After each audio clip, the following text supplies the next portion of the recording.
Okay, why don't we get started? Welcome to the Communication and Cultural Policy in the Age of the Platform Conference. I want to begin by acknowledging that we meet on the traditional territories where McMaster stands on the traditional territories of the Mississauga and Haudenosaunee nations within the lands protected by the Dish with One Spoon Wampum Agreement. We might also consider that we meet over unceded airwaves and over crossland cables that on infrastructure that, as Jesse Wente pointed out on Monday, is not equally accessible to all Indigenous peoples. And I think we can also keep in mind throughout the conference of the roles that communication and cultural policy have played and that they do play in creating nations, in creating cultural hierarchies. And Jesse Wente, I think, has asked us to, invited us to consider how we might further the goals of narrative sovereignty for Indigenous peoples. I'm Sarah Bannerman. I'm a Canada Research Chair of Communication Policy and Governance at McMaster University. I'm one of the organizers of this conference with Tamara Shepard at the University of Calgary and David Ogborn with me at McMaster, along with a whole host of other people who have played a role in many different roles in supporting this conference, and thanks to all of them. I want to particularly thank the Socrates Project, funded through the generous donation of Chancellor Emeritus Red Wilson, for its support of our keynote speakers at this conference, along with a number of other organizations, including the Social Sciences and Humanities Research Council, the Faculty of Humanities, the Center for Networked Media and Performance, the University of Calgary Faculty of Arts, the Department of Communication Studies and Multimedia at McMaster, the Indigenous Studies program at McMaster, McMaster School of the Arts, and the Department of Political Science. This program is being recorded and will only be shared according to participants' agreements with us. It's now my pleasure to introduce Edward Greenspon, the President and CEO of the Public Policy Forum. Ed was the founding editor of theglobeandmail.com, a former editor-in-chief of the Globe and Mail. He's held numerous different prominent roles in Canadian media. He's the co-author of 2 books on Canadian politics. And in the last number of years, the Public Policy Forum has put out a number of important and sometimes controversial reports making recommendations for media and social media reform, including their 2017 Shattered Mirror Report, the 2018 Democracy Divided a report about countering disinformation and hate in the digital public sphere, and the most recent PPF, Canadian Commission on Democratic Expression, their report Harms Reduction, a program for six-step program for protecting democratic expression online. And I think that it's nice today that Ed has offered to kind of format this as a discussion. So I think what we're going to do is start off the discussion, the 2 of us, and then there will be time for Q&A a little bit later on.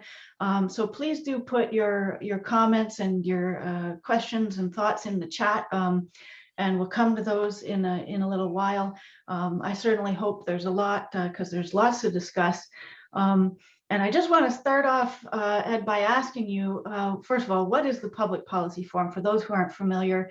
And also, what brings you to this? What has brought you to be interested in these topics of social media and media regulation?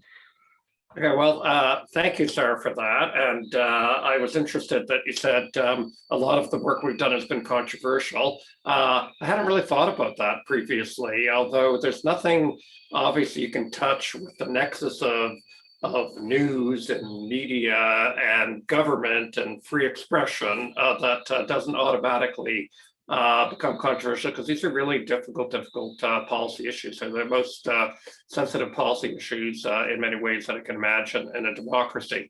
Anyhow, I'm delighted to be here with you. The Public Policy Forum is based in Ottawa. I actually live in Toronto. So let me just take a moment to say that I Two, I'm on the traditional unceded territories of the Mississauga, New Credit, and the Haudenosaunee, the Chippewa, the Wendat, and the Anishinaabeg peoples.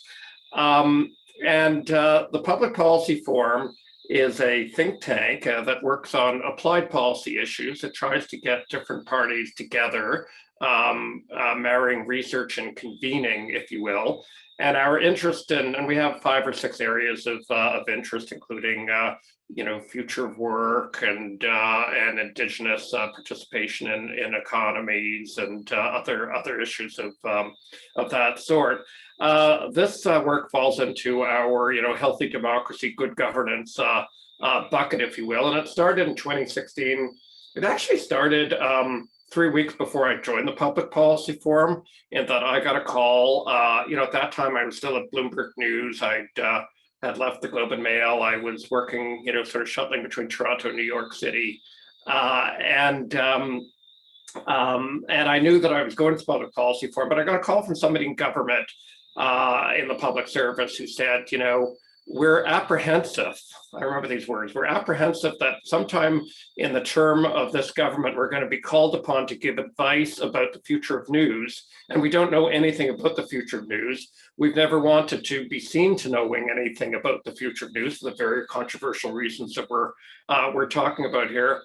And we need some help. And can I ask you some questions? And it was apparent from the questions that they knew very little about news, including that there was a Section 19 in the Income Tax Act, especially for media organizations. There were a whole bunch of things they didn't use. So that led us into the process that became the Shattered Mirror and the other work that they've done. For me personally, I am a lifelong journalist. Most of my career, as you say, at the Globe and Mail. I was the proponent of a digital world in the Globe and Mail, and I've got the pleasure of launching globemail.com. Therefore, but I've been worried all along about sort of the tension between the great freedom of speech that the internet gives and how it opens up freedom. So that's a good part of the tension. But what it does to commonweal and common bases of information and things like that. So it was important for me just to try to help figure out these kinds of issues, and there's no easy answers. That's for sure. But there are good and there are better and worse answers. So. True enough. I want to kind of bring onto the table some of the proposals that have been made in the most recent report by the Canadian Commission on Democratic Expression, which is a PPF entity, if I understand right. And as I understand it, there's these 3 kind of components to that. One is a regulator, which would, as I read it, would kind of focus on the systemic, broader issues. It would regulate platforms, imposing or enforcing a duty on platforms to act responsibly, and then also enforcing certain codes of conduct. And this is following on a UK model. A second entity would be a social media council that, as I read it, is a kind of a multi-stakeholder deliberative body that would help to create these codes of conduct and perform other roles. And third, an e-tribunal, which would be the entity that would deal with specific content. And interestingly, or what I find interesting about that entity, is that it isn't proposed that it would have any kind of power to take down content. It actually follows more on the Canadian notice and notice model, where a complainant would flag certain content, and the notice would go then to the person who had posted the content, and who would not be under a specific obligation to take content down, but would then be notified that there was a problem, and I guess would have the opportunity to take it down or respond in some way. This is what I'm reading in a book report. Could you kind of correct me where I'm wrong, or elaborate a little bit on these proposals as they're outlined by the commission? Yeah, I think, well, let me start, let me just say what the commission was. So, in 2018, you referred to a Democracy Divided report that I co-wrote with Professor Taylor Owen, then at UBC, now at McGill. And really, at the time, we were struck that a lot of the conversation was saying we have a really huge problem. There's nothing we can do about it. And it was kind of actually a First Amendment type of mentality that existed in Canada as well. And of course, I come from a strong, freedom of speech, freedom of expression background. I love and have used legally Section 2B to advantage, as editor-in-chief of the Globe and Mail. But we did feel there were things you could do. And so we laid out a whole bunch of policy options, but we didn't really endorse any. We just said, here's different things that one could do, but the conversation is mature enough. Nobody's thinking it's mature enough to, say which ones we should do at this point. And that leads us to the commission. We thought, okay, let's set up two entities that will work in parallel. Let's get a distinguished persons commission, although not your classic, very diverse group. Some people who are younger, some people who are older. The best known of the commissioners is former Chief Justice Beverly McLachlin. Some of them are, would not be well known. Jamil Jafar, also very well known, was a member of the commission. And at the same time, we'd have a citizens' assembly of 42 Canadians drawn through a kind of random process. They volunteer, but a representative process, I guess, would be a better way to put it. Starts random and then has self-selection in it. And they would look at the issues at the same time. So I'll talk mostly about the commission, although they really came to very similar conclusions on almost everything. The commission didn't like German-style takedown. It didn't like takedown at all.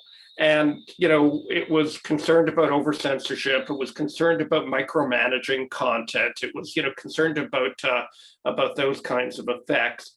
And instead, it said, as you said, instead it preferred to have more of a systemic approach to, okay, what's happening and why is it happening kind of in toto? What are the policies of platforms? What are the business biases, baked into their business models that lead to certain things? And how would we look at that? So it didn't want to regulate individual pieces of content. Nonetheless, it did feel that there was an outlet required for people who had grievances to do it. So let's say the first outlet is the systemic outlet. The second outlet is, as you describe it, the court, the e-court, which is a much thinner, faster type of operation than courts with pillars and people in robes and things like that. And they could lead to a series of things, starting with letting people know that they've done something that is offending someone else, because there was a hope that whatever notional percentage, 10%, 20%, 50% of things, could be, dealt with in that manner. And the third avenue was takedown in the case of a demonstrable acts that put someone's health or safety, life in danger. So that was the only exception to takedown. It was the idea, let's take it down if there's, a demonstration that it could be putting someone in danger, and then we'll have the discussion. It perhaps will go back up, but in the interim, it would be taken down. As you say, it's much more a duty of care. The commission used duty of responsibility as its principle, that the platforms have a duty of responsibility, and that duty of responsibility in a systemic way would be enforced by a regulator, a new regulator, not an existing regulator. And I guess if this were to follow the UK model, there would be kind of codes of conduct. I think they've started with online child abuse and terrorism, but other topics in terms of the harms, which don't necessarily, the details aren't laid out in the commission's report, but looking at the UK duty of care, there are codes relating to disinformation as well. For example, how platforms would deal with that, how platforms would deal with encouraging eating disorders or various other different harms.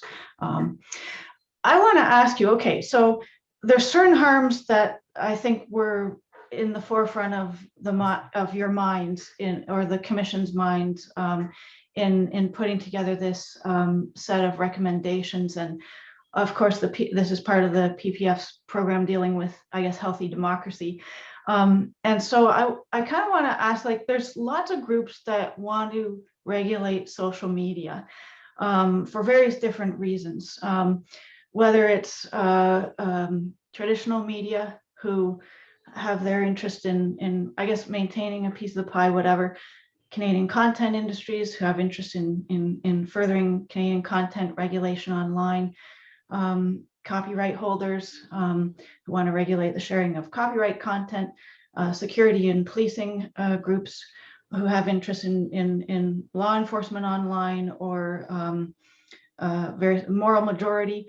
Lots of different groups who would like to see social media regulated for various different reasons that may or may not directly relate to a healthy democracy. Sometimes regulation is about power and not as much about preserving a healthy democracy. So, and I think some of the controversies that surround a number of the proposals that are around the table today, not just these ones, but other ones as well, kind of relate to that and kind of address the fear that as we try to do things to maintain a healthy democracy, it creates bodies that can be translated by various different groups to their own interests.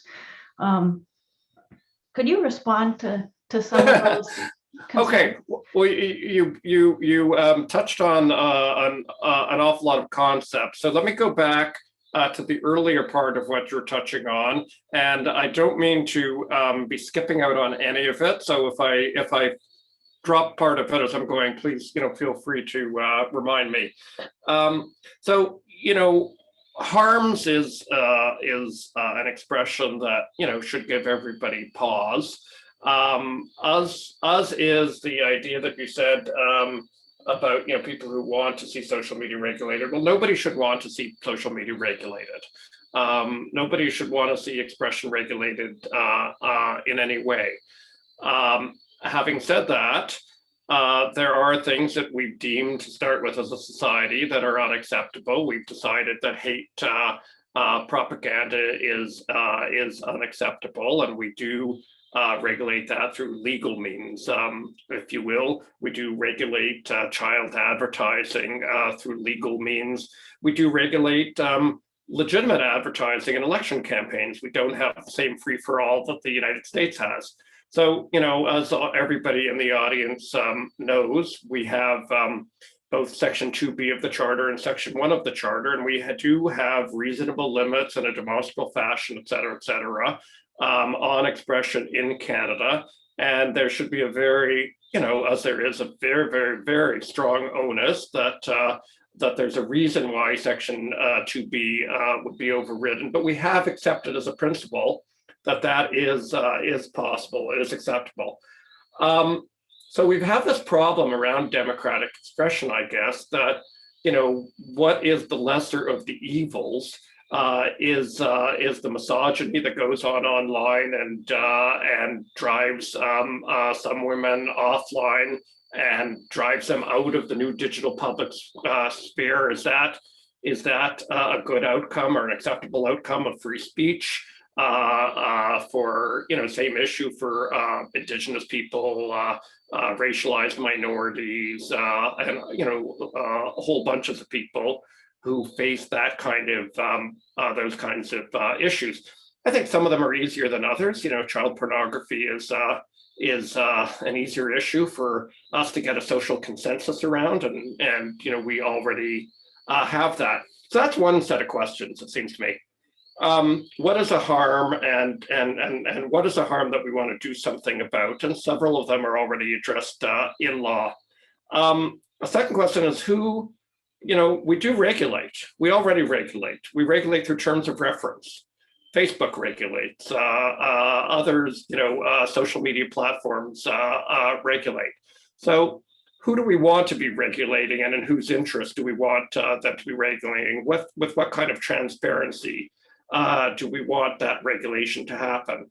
So it's not that we don't have content moderation. We do have content moderation. But, I think that to have it more transparent, to have it in a set of social rules, public rules, seems to me a better outcome. The big, the big challenge is, of course, disinformation. It's not, disinformation is not illegal in Canada. It was illegal, in one form or another until 1992. There was a section of the Criminal Code, Section 181, which I actually copied out. That made it a crime for any person to willfully publish statement, tale, or news that the person knew was false and that caused or was likely to cause injury or mischief to public interest.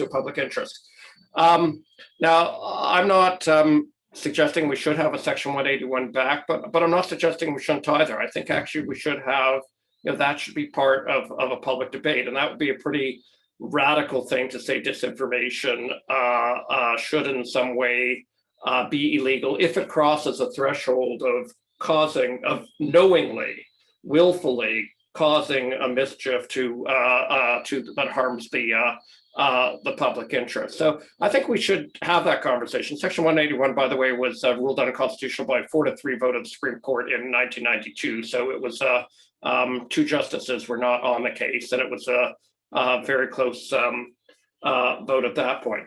So disinformation is, man, that's a tough one, and government should not get to decide.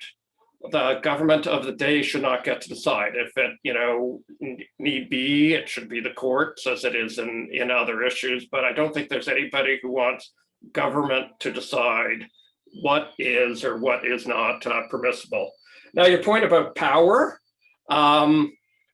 yes, there's lots of people who have lots of motives. Obviously, the incumbent system would like to see the new system, taxed at least to the same level that it's taxed or levied or forced to hit quotas, which is, I guess, the original intent of Bill C-10, the reform of the Broadcasting Act, before it became somewhat distorted over the last week or 10 days. And that's something to sort out. I think you're alluding to regulatory capture in what you're saying too. Regulatory capture is always an issue we'll have to deal with. I don't know exactly who's going to capture this regulator. I suspect the odds are that it would be the platform companies more than it would be, the social media council that we want to set out. But I think we're at a point where we need to at least consider carefully whether we want rules of the game. And the commission decided we did want rules of the game, that the situation of polluted political discourse in public, digital public sphere was not a good outcome for Canadians, and that there would be a better outcome that could be very respectful of speech by not trying to regulate individual pieces of content. One of the things that I thought was interesting in the report was, correct me if I'm wrong, I've read multiple things lately, but was the idea of taking regulation out of the black box of the platform and putting it in a body based in Canada, was to provide that kind of ability to have input over the regulation that, as you say, is to some degree happening anyway, or the governance that's in some way happening anyway. So many interesting things and threads I'd like to pursue here, but one of the things you've mentioned a couple of times is Bill C-10. So I want to put that on the table. Bill C-10 is proposing a number of controversial changes to the Broadcasting Act that would see audio and video content regulated by the CRTC. What is your take on what's happening with Bill C-10? Well, I guess the activities that have gone around Bill C-10, as I say, over the last 7 days to 10 days, obviously are a tremendous political misadventure before we could even before we want to get to the substantive parts of it. And in so being, it changes the whole parameters of the debate. will we see Minister Guilbeault introduce the legislation that he's promised for a long time around platforms specifically? I don't know why they decided to add user-generated content late in the game. There are a couple of plausible explanations that have been made, but not nearly as fervently as the implausible explanations that we've seen so far. So, there is plausible about, YouTube channels that are user generated and compete and whether they should be on the same rule book. But, this is the kind of stuff, all policy should be made transparently. And this kind of policy has to be made hyper transparently. To surprise people by an amendment that comes out of committee late in the process is just not good governing and not good politics. And so I can't explain much more about this. They're backing off it now, but it has hit a sensitive point. And maybe I could just talk about the sensitive point for a moment, Sarah. From when we did the Shattered Mirror, we did some very extensive polling, and we did focus groups across the country. So this is early fall of 2016. So it's a long time ago in some ways, but I guess the main conclusions too that I draw off that work we've done is that Canadians are very, very respectful of their journalistic system. They actually trust journalism in Canada, and they trust it to such an extent, and they put so much faith in it as a check on power that they're very, very skeptical about it somehow or another coming under and become subordinated possibly to political power. So anything you do in this area, you're trapped. And if you ask them in focus groups, well, what about the CBC? They fall silent.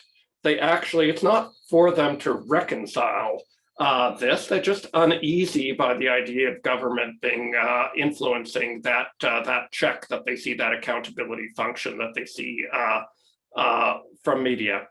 At the same time, because they're so respectful of the journalism system, I can remember in at least 3 or 4 of the 6 focus groups we did sort of spontaneously, this kind of exchange occurred where somebody went, well, I get most of my news from Facebook, so I'm sorry to say, but that's what I do. I get most of my news from Facebook. And then that person would pause and go, unless it's important. And the moderator would go, well, what do you mean? And they say, well, if it's important, I know my friends and my family don't know anything better than I know, and other people might be putting stuff. So I want to go to, and they never would use the word trusted sources, the phrase trusted sources, but I want to go to people I know who will send out reporters to find out what's going on, who will, put journalists out there. And then they start naming us, well, who do you trust? I mean, who do you want to, when something's important, where do you go? And then they start naming news organizations, they start naming columnists by name, they start naming anchors on television by name that they trust. So people want, I kind of walked away thinking people want they want a fire prevention service, like a fire station for news. They don't want to engage it every day, but when they need it, they want it to be there.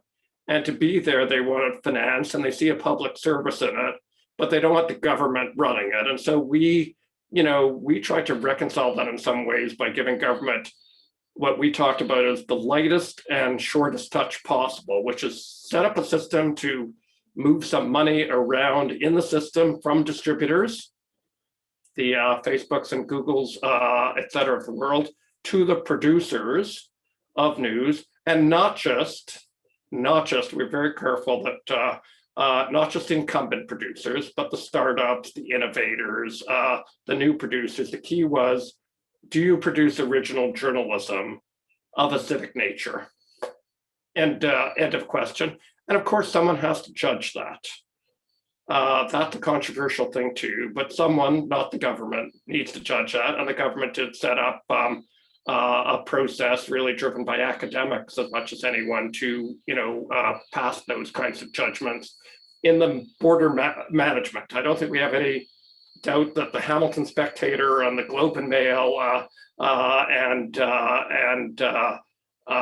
National Observer would fall into that category of producing original news of civic interest. But there may be at the borders certain things. So there are people who will have to pass judgment on that criteria, and they have been doing that. And I think there you've really touched on one of the key critiques of some of the that have surrounded some of this, which is whether these measures, are A, too influenced by government, but B, are a kind of a deal being struck between some of the mainstream or traditional, I guess, larger media organizations and conglomerates and platforms, that what happens is that some of the smaller, or what you just said was more on the edge organizations, may not benefit from some of these measures. I've just commented on that for 1 second. Okay. That's been a critique, and it's been a recurring critique, for instance, of Jesse Brown on Canada Land. And I, in the aftermath of the Shattered Mirror, was, on the podcast a couple times, trying to explain this, and I think having some success explaining it. But to the extent that's your capture point. So up to this point, there's associations and to understand how to talk to political people and public servants, and they represent incumbent companies, legacy companies. Also, I, from the beginning have, spoken to people like National Observer and Tyee and others, and said, you need to put something together too. And now they have. With the help of some foundation money, I have a kind of association called Press Forward. I actually think I noticed this morning in the Toronto Star that there's an article that quotes Press Forward fairly extensively on these subjects. So one of the things I don't want to see happen is the stifling. I go back to that original conversation when I was called in February 2016. One of my responses, I said two things. One, you're right, you don't know very much about media and policy. And maybe I'm going to the Public Policy Forum. I'm going to announce it next week. Maybe you'd be interested in us doing something. And the second thing I said is the government of Canada has no interest saving the newspaper industry. The government of Canada has an interest in safeguarding democracy, the flows of information on which people can make informed choices. And if that takes you back to saving the news industry in some way, then that will make sense, but only if the case is made that it's for democracy, and only if the case is made that you don't get in the way of the natural evolution of industry and innovation that changes industry. So you have to be both platform neutral, which they haven't always been, and you have to be business model neutral, which they haven't always been either. I want to ask you about some of what you see as being the kind of key successes of some of the things that have come out of the Public Policy Forum's work in terms of media and social media regulation or online. And I also want to ask you, sometimes I think there's recommendations that are kind of more likely to be taken up, and then there's other ones that are not that likely to be taken up at the time that they're made. And so I want to ask you about that. What are the recommendations that the Public Policy Forum has put forward that fall into each of those different categories, and what is the kind of strategic value of making those unlikely proposals? Yeah, I mean, I think that's a really important observation, and so I'll attack. Well, let me take the second part of the question first. Thinking changes, government changes, pressure changes, the reality changes. When the Shattered Mirror came out in the beginning of 2017, I wouldn't say it was some resounding success, springing from the starting blocks. it got a fair bit of attention at the beginning, and a lot of criticism, and within government, some befuddlement. The first section, which was really a diagnostic of the decline of the industry, was, a lot of people went, wow, because they knew that it is, but they hadn't seen any documentation and, page after page of, here's what happened to here's what happened to what do we used to call it? Classified advertising, which used to produce about $850 million a year of revenue for Canadian newspapers, and was the only thing that they had kind of to themselves alone, because until some digital solutions came around, there was nothing as good as classified advertising, et cetera. So that was reaction one. But what we would do about it, why we do about it. Ottawa particularly was still very, very much in love with the platforms. It was very romanced by the idea of life on the platforms, and it didn't see the problems that were occurring. So you put those things out there to get a conversation going, and in hopes that you'll provide some additions to the intellectual firmament that will get taken up over time. The things that were taken up, there were some things that were so absurd it was like hard to imagine that they existed. One of the great absurdities was the discrimination, the so-called Netflix tax. What I refer to the discrimination against Canadian digital service providers tax.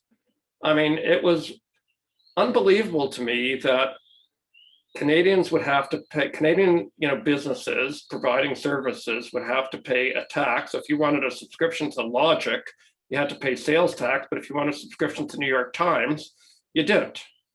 Okay, what possible logic could there be? I understand that had a historical antecedent of the pre-digital age, but it made no sense, and it took till the 2019 budget, I think it is, or it may have been actually the fall economic statement. Anyhow, it took several years after we said, this is ridiculous, and everybody knew it was ridiculous. But because former Prime Minister Harper and Prime Minister Trudeau both got into a little spitting match about it in the 2015 election, the Liberals kind of felt trapped in what was not an election promise, but was an election pronouncement, and didn't do anything about it until they'd gone through, a full cycle. And now that's coming off this summer. I think in July 1st, that finally will be off. The Local Journalism Initiative, which was recommendation 7 of the Shattered Mirror, was something that had a lot of bounce coming out of the recommendation right away. It hasn't been implemented exactly the way that we recommended, but the way we recommended was probably ended up not being the practical way to do it. But the idea of having $10 million a year that would create a pool of journalists who could go into local communities, and we felt that would add something like 80 to 100 journalists who are out there in places that don't have their city halls covered and don't have their communities covered, et cetera, don't have their courts covered necessarily, would help. There was a lot of criticism of that it's not big enough to make a difference. And I'd like to see it bigger. I'm actually glad it started smaller so we can actually experiment with it. And there's aspects of the governance that I think could be improved. But nonetheless, that's a recommendation that has made a difference in many communities. And I started my journalism career. I wasn't kind of born at the Globe and Mail. I started my journalism career at the Lloydminster Times on the Saskatchewan-Alberta border, a town of then 13,000 people, a very small newspaper with a circulation about, I don't know, we never were truthful about what our circulation was. So I actually don't really know. 3-person newsroom. And in a town like that, this is one of the only drivers of an informed public is the local newspaper and the local radio station. So that was one, and I guess I'd just say, there's a couple of others, but I'd just say one other that maybe 2 others quickly. Allowing journalism to be the object of a charitable donation which exists in many countries, including the United States, but did not exist in Canada. A couple of organizations had end run it by making education arms for themselves, like the Walrus and the Tyee, but journalism became a qualified donee, and that was one of our recommendations. And the final one that was, very, very important came out of workshops that we did after the Shattered Mirror, and that was if the problem really is that we're losing our journalists, the number of journalists who are out there doing original news, then that's where assistance should be. And we created the idea of a labor tax credit for journalistic employment, and that was implemented, and that is formulaic. So once you're in or you're out of this idea of managing the borders, as I said earlier, then that's it. Everything after that point is automatic. So that's a recommendation that I think is really important. Has many more journalists employed in Canada today than would otherwise be the case, particularly post-pandemic. I'll just reiterate the other part of that question as I'm going to call for questions and comments in the chat, or if anybody wants to put up their hand, I think we'll go into the Q&A in a second. And while people are doing that, I want to ask you about those less likely proposals. Are there any that didn't seem likely at the time?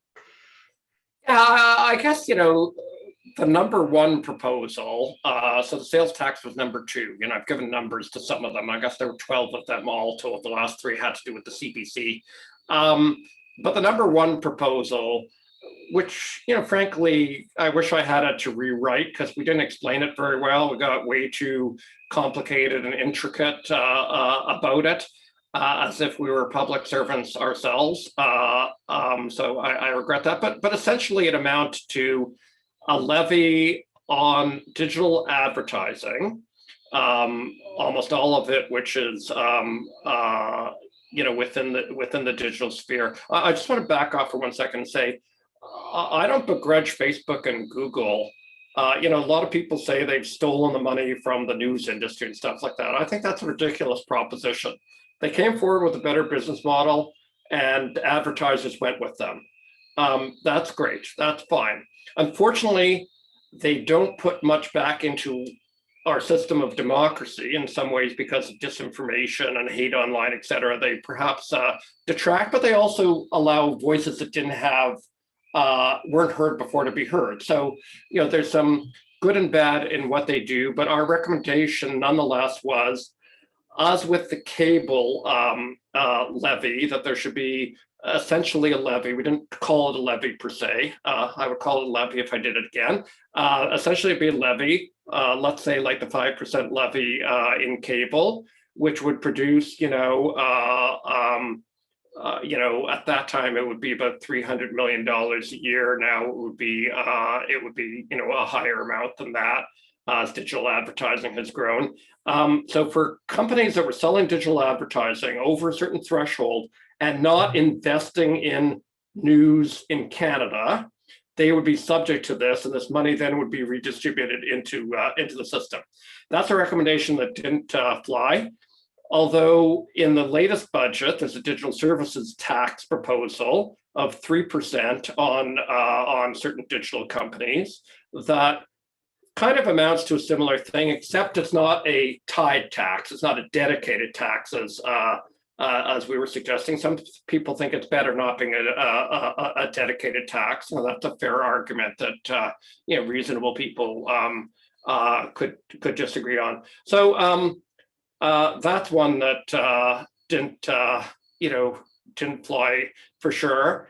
And some of the stuff that is flying or might fly that shouldn't fly is around the Australia model that a lot of people are talking about. And but competition policy so far in Canada as a vehicle has not flown, and there's a lot of complexity around that too. And I personally have a little bit of skepticism about that the Australian model will prove to be as fabulous as it's being made out to be now.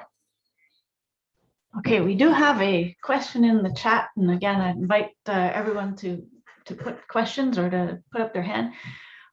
This is a question. I would be curious to hear your thoughts on the digital periodical aid to publishers program, component of the Canada Periodical Fund that came out of Canadian Heritage's commitment under the Creative Canada policy framework to supporting Canadian journalism in the digital age.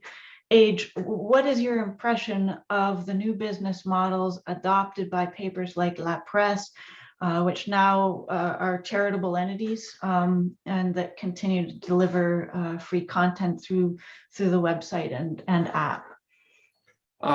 Okay, so let me start with La Presse, and your dog is wants to be part of this conversation.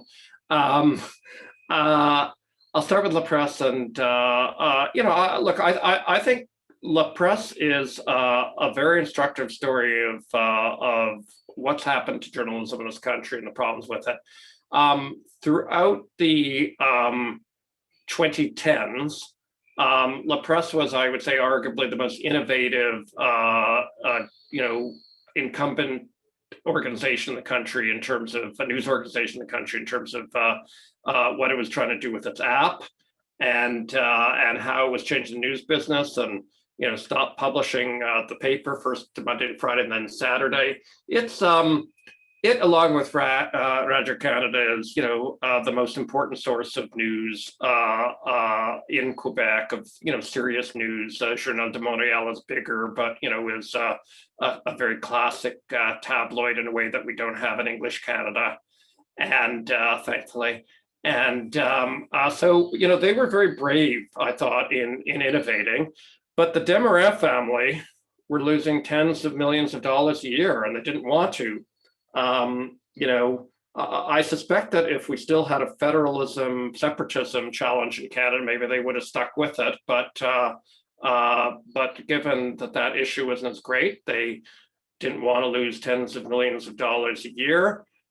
They walked away in as graceful a manner as you can, leaving behind $50 million for adjustment and taking on the pensions of taking responsibility for all of the pensions that existed. And La Presse is struggling. I think going to a nonprofit and charitable model is smart. I know that they don't see the charitable model providing anything more than something like 10% of revenues at best. And but 10% is something and is an important component. So they're struggling like everybody in the industry is struggling, and as they struggle, that's bad for the people who rely on La Presse, to keep them informed. La Presse, drove through what became the Shield Law in Canada to protect journalists and their sources a few years ago with some of their coverage. They've done, very, very important coverage around corruption and construction industries, et cetera, et cetera. So I wouldn't want to lose that institutional knowledge, and that, I'm a fan of startups, but I'm a fan of big news organizations that can hire lawyers to manage their defamation and go after big stories and put people on them for months and months with not knowing what the return will be. And La Presse is that kind of organization, so I want it. The first question was around the periodical fund, I think, and the digital support aspect of it. I've got to say, I don't know if I've got that. Have I got that right, Sarah? That's what it was. Yeah. I don't know a lot. I know that they, added several years ago a digital aspect to support some that transformation. I think the discussions I've ever had about the Canadian Periodical Fund is, let's move its basis of whether people get money from a circulation model, which is what it was historically. So if you were a giveaway publication, a free community newspaper, let's say, weekly, you didn't get it. But if you actually had a circulation model, that's not business model neutral to me. Do they do journalism? Do they do real journalism? That's the question to me. And I've suggested, and I think the Shattered Mirror I don't think it was a recommendation per se, but I think it, had a suggestion in there that that they change the basis. So I said before, employing journalists doing original content is the first and foremost thing. The Shattered Mirror and everything we've done has said there's two important things. That's one, and the other is digital innovation. There's no doubt it's a digital world. And there's no doubt there's a lot of, as a storyteller, there's some wonderful, wonderful tools to tell the stories, to get at your audience, et cetera, et cetera. So it's a good thing. So supporting people making that digital transformation, digital innovation will be the second important role, I would think. And if that's what the periodical fund's doing with this fund, then good, but I'm not informed enough to know. Okay, terrific. We've got another question. Why are you skeptical about the Australian model of digital platforms paying news outlets for the use of their content through a licensing system? Sharon, if I haven't addressed the question properly, please feel free to speak out. Okay, well, I'll say why I'm skeptical, and I'd be happy to hear if that's making sense. Actually, I got to go in gallery view, so maybe I could actually see people who are asking these questions. Well, since almost none of them are are on video, so I'm skeptical of it because, first of all, there's a very pronounced asymmetry.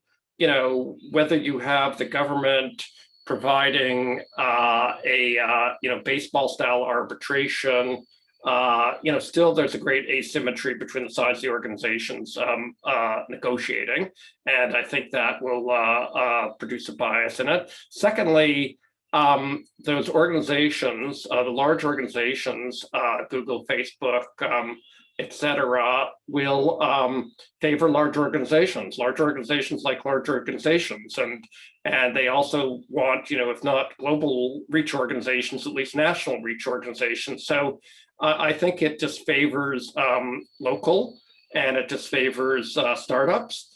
So that money won't really be available to them. Thirdly, and perhaps most importantly, a lot of people criticized media over the years for being in the pocket of its advertisers, and the advertisers would influence news coverage. And that was so rare in my experience, but not completely out of my experience. I mean, there were advertisers periodically from time to time who would put pressure on a news organization. I saw it more pronounced in Lloydminster than I did at the Globe and Mail, but it exists everywhere. And at the end of the day, your greatest level of protection was that no advertiser accounted for more than for as much as 1% of your revenue. And so if you told that advertiser to go fly a kite, the publisher was not suffering, or the proprietor was not suffering grievous economic harm for that happening.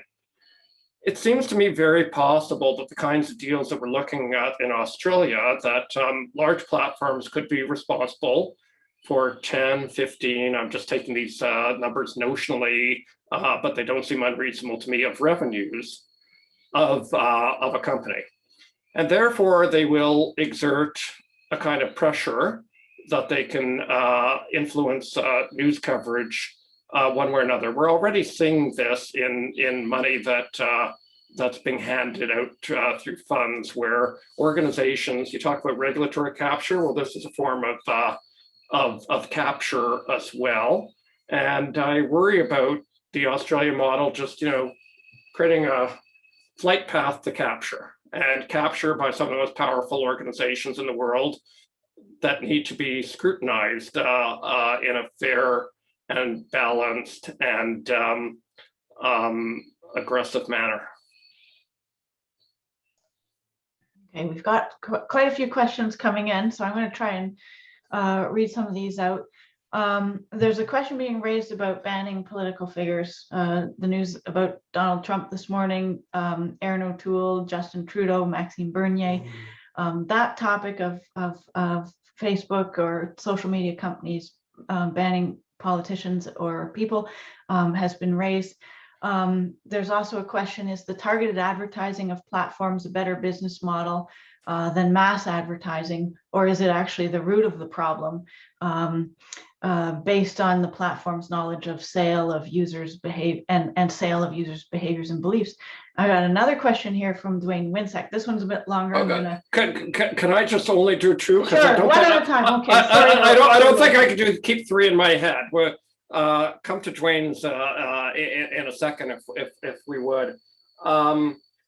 So the targeted advertising versus the mass advertising.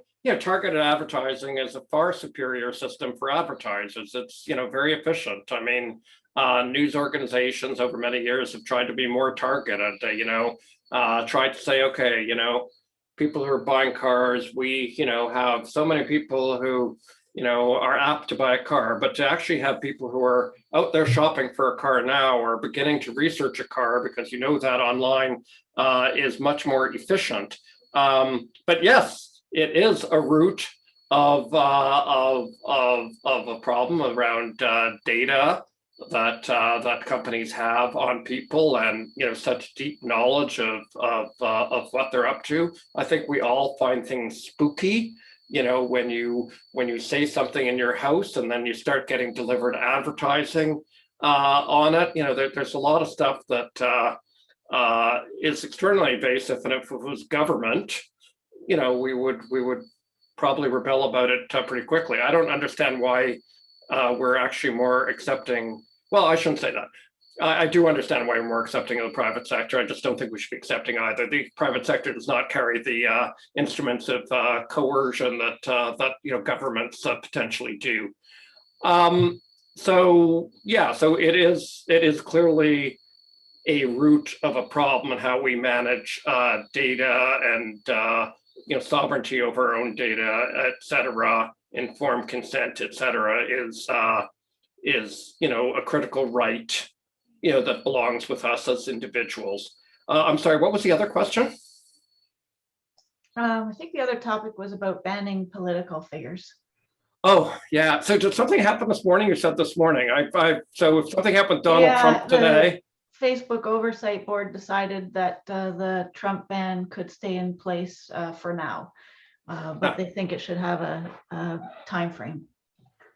Yeah, I really struggle. I really struggle with this question, and I think my struggle sort of gets obscured by the odious human being and political figure that Donald Trump is, and I think I might I think it distorts my view of principle in some ways. So I need to, try to dig through this. Legitimately elected, it seems to me that there is a new public square, and this new public square, does run through digital platforms, and there's a utility aspect to it, and the some days I wake up and I wonder if Mark Zuckerberg worked for SMERSH, which I think was the evil organization in James Bond movies, or Get Smart or something like that. Wow, we'd have a real problem. Or if Putin turned him into a mole or something. We have a lot of power to decide what gets seen and what gets heard, concentrated in very, very, very few hands, fewer hands than the people who've traditionally been worried about concentration of media could have, I think, ever contemplated. So I'm distressed and disturbed by banning political figures who were duly elected. I'm all for the peace of mind that I have for Donald Trump's ban, and not having to wake up every day with him having manipulated the system into fear or subservience or whatever it may be. So I think I have to go with principle, ultimately. I'd be interested what the rest of you think about that, because, I think there's a lot of tough issues out there, and I don't want to pretend, a lot of them are going to be 51-49 kinds of decisions. Okay, well, recognizing that we're slightly over time, I'm going to squeeze in two more questions that are there. Sharon McGowan is asking whether the PPF has changed its position on labor tax credits. And Dwayne Winsek is asking about the concentration of the Canadian media system, sky-high levels of vertical integration. He asks, what's your thoughts about these realities in Canada? Does that concentration deserve as much kind of policy attention as does the regulation of platforms? And if so, why hasn't the PPF said anything about, for example, the Rogers-Shaw merger? And I'm skipping part of the question just in the interest of time. Okay, so Sharon's question was about the labor tax credit, and Sharon, I'm not sure exactly where the question's coming from, so maybe you could help me with that. But as far as the labor tax credit that we recommend and that's in place, no, we haven't changed our position on it. We do think that the for instance, I guess, as you know, there's a provision in there that you have to have 2 employees, a minimum of 2 employees working 26 weeks a year. Anyhow, it comes out to 1,080 hours in a year and times 2. So it's like, 2,160 hours of 2 employees. And we think that's a business model question that the government has no business in. If I want to have, I actually think that it's reasonable for them to say you need a minimum threshold of journalists working for you. So my wife and I, who's a journalist, can't go in the basement and start a little publication for each other and get the labor market tax credit or something. I think that have independent employees is a good idea. But if I want to have 10 of them, working 200 hours a year, as opposed to 2 of them, working 1,000 each, I don't see that that's the business of government. But I don't think that's where you're going. So I'd just be, in fairness to you, I'd like to answer the question you're actually asking. And Dwayne, on concentration of ownership, I got to stick with the news business here for a minute. Mergers and acquisitions and concentration of ownership is classically how all businesses, one of their first lines of response to distressed economic times or to bettering their economic outcome. I'd like to go back to having, 10 daily newspapers and 4 broadcasters in a variety of communities. Even in Lloydminster, we had 2 rival newspapers, one a twice weekly and one, the one I worked for, 5 times a week paper. And that competition was great. I do greatly regret the super level of concentration, the over concentration that's occurred over the last 5 to 10 years, particularly which has led to centralization of the provision of news services. So people in Moose Jaw are not really getting news about Moose Jaw. They're getting standardized news that's come from Plant and Hamilton, I mean, that's problematic. And in our report that Dwayne, you'll be familiar with, what the Saskatchewan Roughriders have to teach Canadian journalism, we said, hopefully we're going to have a trend line that can be supported through programs that lead us back to more community-based ownership of media, because it doesn't serve the democratic function that I'm trying to protect if you're not getting news about your community. Thank you so much, Ed, and thank you to all of those who submitted questions and for your patience in going a little bit over time. This has been such a pleasure to speak with you, Ed. I've really enjoyed our conversation. But thank you again to you, Ed. It's been wonderful. And if I just thank you, Sarah, and everybody as well. It's interesting. The questions make you think about your presumptions. So assumptions, pardon me. And so I really enjoyed that. Thank you so much. Thank you.